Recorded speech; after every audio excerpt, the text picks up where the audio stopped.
maksud ayat tersebut.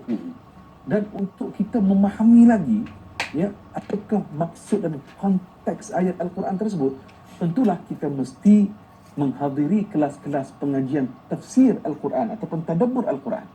Sebagai contoh, hadirin rahmati Allah, dalam surah Ad-Dukhan pada pagi yang kita tadabburkan ini, kalau kita baca terjemahan sahaja, mungkin kita tak dapat tahu, rupa-rupanya surah Ad-Dukhan ini ia diturunkan ketika Nabi tahun ke-7 selepas kenabian. Dan rupa-rupanya asas surah ini diturunkan kerana pada waktu itu musyrikin Makkah menyerang habis-habisan baginda Rasulullah sallallahu alaihi wasallam. Sehingga kan Nabi berdoa kepada Allah Azza wa Jalla supaya diturunkan azab sebagai peringatan kepada musyrikin Makkah pada waktu itu, maka turunlah Ad-Dukhan itu, iaitulah asap ataupun kabut tebal. Jadi apabila kita mentadabburnya, barulah kita memahami, begini. Jadi saya rasa dan saya dengan rendah diri, rendah hati, saya yang kerdil ini mengesyorkan kepada sahabat-sahabat penonton sekalian, mari kita upgrade, kita tingkatkan. Yang pertama, alhamdulillah sekarang ini di Malaysia sangat imarah, ya, program ataupun kelas pengajian Al-Quran memperbetulkan tajwidul Quran. Alhamdulillah. Kita perbetulkan makharijul huruf, makhraj huruf ta, la, ghain, sampai herot mulut-mulut kita kan. Alhamdulillah, itu kesungguhan kita mengaji Al-Quran, dapat pahala. Itu yang dituntut dalam agama. Cuma nak lagi bagus lagi, kita angkat lagi apa dia? Setelah kita belajar tajwid, setelah kita belajar fasahah, setelah kita belajar tarannum Al-Quran, tambah lagi, iaitulah kita mentadabbur ataupun menghadiri kelas-kelas tafsir supaya kita memahami Al-Quranul Karim. Baik, bila sahabat kita Tuan Faizal sebut tadi, orang bukan Islam apabila mereka membaca Al-Quran dan mereka meneliti translation Al-Quran dan mereka meneliti perbincangan berkaitan Al-Quran, akhirnya mereka jatuh hati kepada Al-Quran.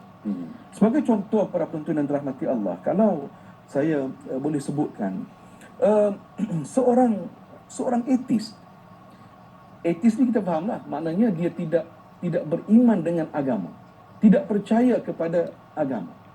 Baik, apa yang berlaku? Dr. Jeffrey Lang merupakan seorang ateis di Amerika. Akhirnya tuan-tuan, mula-mula dia baca Al-Quran, dia lihat translation Al-Quran untuk mencari kesalahan dan kelemahan Al-Quran.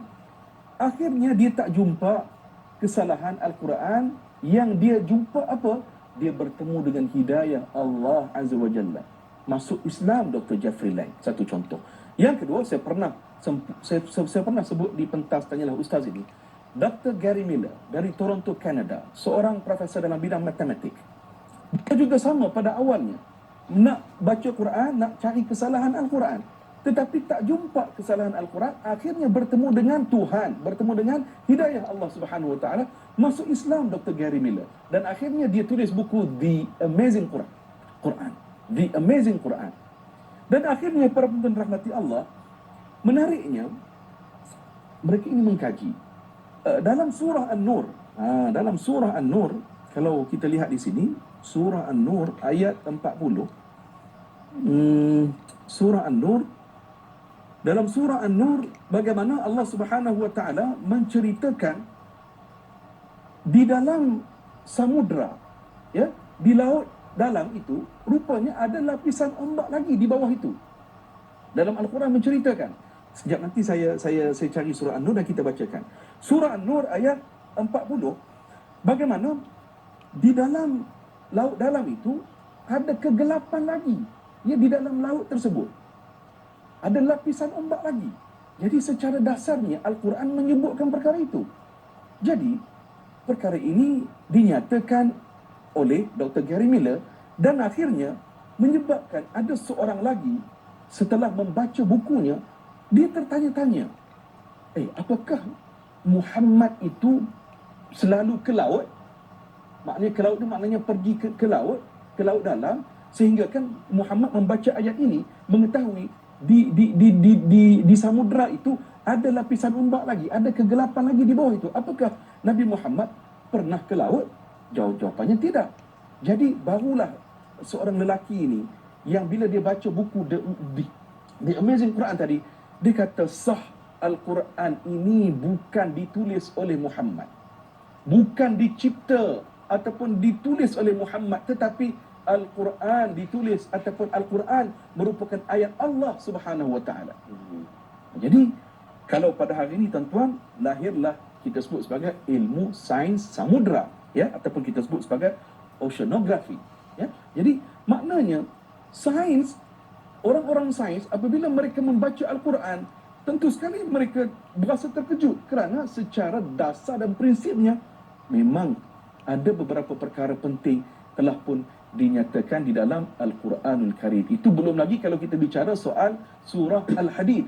Surah Al-Hadid pun telah pun kita tadabburkan di pentas Tanyalah Ustaz ini dalam surah Al-Hadid ini di penghujung ayat itu, wa anzalnal hadid. Allah Ta'ala berfirman, sesungguhnya kami yang telah menurunkan besi itu. Setelah pun kita muzakarahkan di pentas Tanyalah Ustaz ini, rupa-rupanya betul, ya, dibuktikan dengan kajian sains. Maknanya Al-Quran itu maha benar. Saya nak kaitkan yang di awal tadi, bagaimana mukjizat Al-Quran. Mukjizatnya ialah, salah satunya ialah dari aspek bahasa, dan seperti yang saya sebut tadi, pada zaman baginda Rasulullah, masyarakat ketika itu memang minat bahasa dan minat sastra. Kalau hari ni orang kita minat apa? Dan sukan, muzik, IG kan, TikTok. Kan? Jadi pada zaman itu orang minat sastra. Jadi Al-Quran datang untuk melumpuhkan, tak boleh nak menandingi, tak boleh nak challenge bahasa Al-Quranul Karim. Yang terakhirnya, Dai Azrin, saya teringat bagaimana surah palsu yang pernah dicipta oleh Musailamatul Kazzab ataupun Musailamatul Kazzab, yang dia ni mengaku dia nabi palsu. Dia pun nak reka juga surah-surah ayat-ayat, kononnya nak menandingi Al-Quran lah. Apa yang dia cuba buat? Surah gajah. Wal fil wa ma adraka mal fil lahu zulumun tawil. Gajah, siapakah kamu gajah? Tahukah kamu apa itu gajah? Lahu zulumun tawil, dia memiliki belalai yang panjang. Tengok, kan tak jadi nak challenge macam mana Quran. Lagi dia buat lagi, ya wabaru innama anta iradun wa sadarun wasairuka hafru naqrun. Cerita apa ni? Wahai bulu, sesungguhnya kamu hanyalah sebutan dan muncul, sedangkan keseluruhanmu adalah lubang. Allah nak cerita tentang bulu, mana jadi? Tak jadi.